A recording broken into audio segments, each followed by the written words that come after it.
Lesson 13 again? Again? Okay, not really. We're going to show you an alternate method, and some of you might jump on this. Some of you might be like, hey, that's a great offer, but no thank you. All right, so your long division method, your algorithm, really stretches down the page. And for some people, it's just not a great situation. All right, so we're going to show you an alternate technique, and some of you guys might like this, and some of you may not. It's similar to something that you see eventually later on in high school. So in Algebra 2 course, which is a junior year, you use something that's called synthetic division.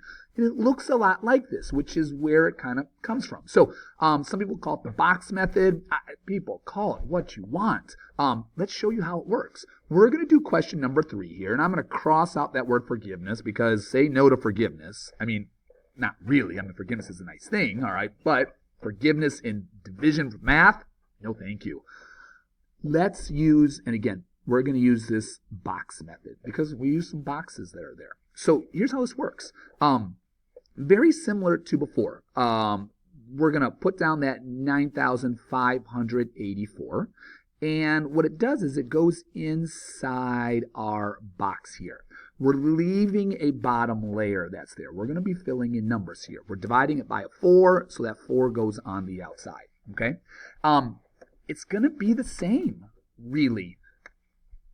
One difference that's here. So we're still going to ask how many groups of 4 can we take out of 9, and we can take 2. It goes above it there, just like we saw before, all right over here with our algorithm. We're still going to multiply. 2 times 4 is 8. That's who goes in the box that's there, all right? And again, we still have our 8. We're still subtracting, all right? 9 minus 8 is a 1, okay?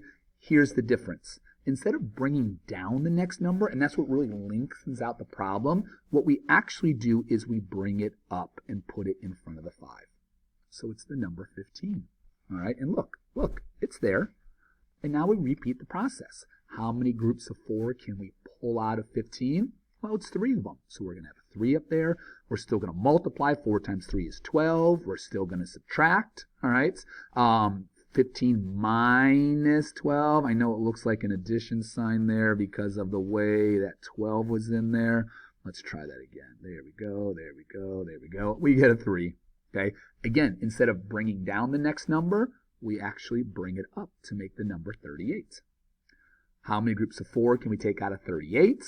Well, okay, 9. Yep, because that's going to get me to a 36.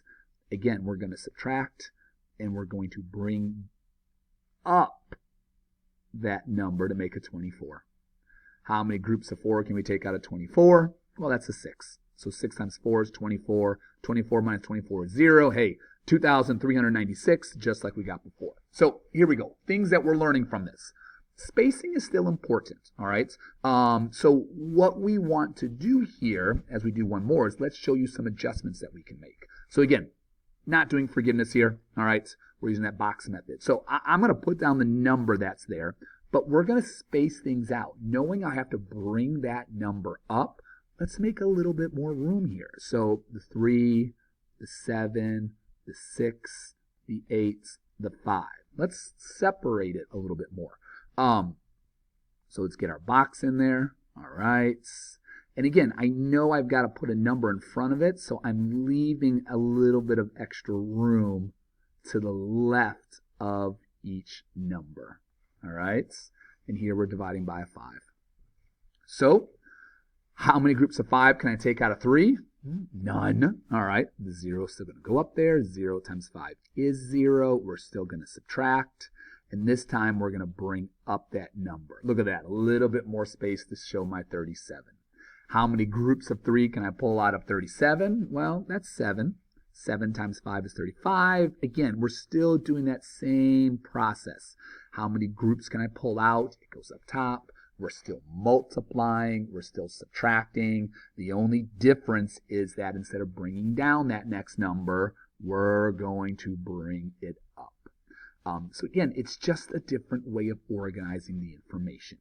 How many groups of 5 can I take out of 26? Well, that's a 5. All right, let's multiply. Let's subtract. All right, let's bring up that next number. And if you don't want to put the arrow in, it's fine. I mean, it's not required using that algorithm on your left-hand side, but it's there if you want to.